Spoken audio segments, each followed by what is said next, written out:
लवकरच ठाकरे बंधूंचा वचननामा हा प्रकाशित होणार असल्याचं संजय राऊत यांनी सांगितलंय।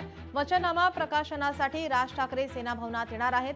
4 तारखेला राज ठाकरे शिवसेना भवनात येणार असल्याचंही संजय राऊत यांनी सांगितलंय। आनंदाची गोष्ट आहे।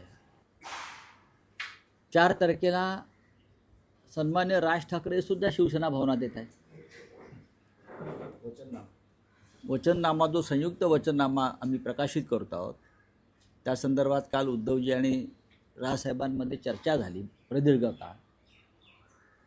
त्यानंतर 4 तारखेला शिवसेना भवनामध्ये वचननाम्याचं प्रकाशन आहे आणि माननीय राज ठाकरे शिवसेना भवनात त्यासाठी उपस्थित राहतील। ही सगळ्यांसाठी, आमच्या सगळ्यांसाठी आनंदाची गोष्ट आहे। मुंबईत महापौर कोणाचाही शंका आहे का, असं राऊतांनी म्हटलं। मुंबईचा महापौर हा मराठीच होणार। भाजप बोलले हिंदू महापौर होणार, आमच्या नसानसात हिंदुत्व आहे, असं संजय राऊत यांनी म्हटलंय।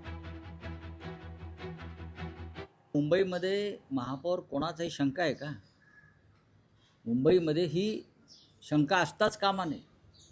मुंबईमध्ये मराठीत महापौर होईल, पण आता भारतीय जनता पक्षानं काय सुरू केलं आहे?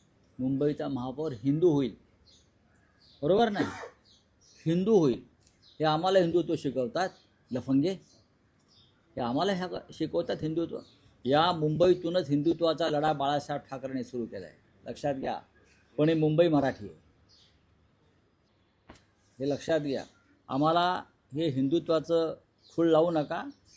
आमच्या नसानसात रक्ताच्या प्रत्येक थेंबात हिंदुत्व आहे, पण मुंबईचा महापौर मराठी होईल, हे हिंदू होईल वगैरे आम्हाला सांगू नका। लोकशाही मराठी ऐका, पहा, जागरूक रहा।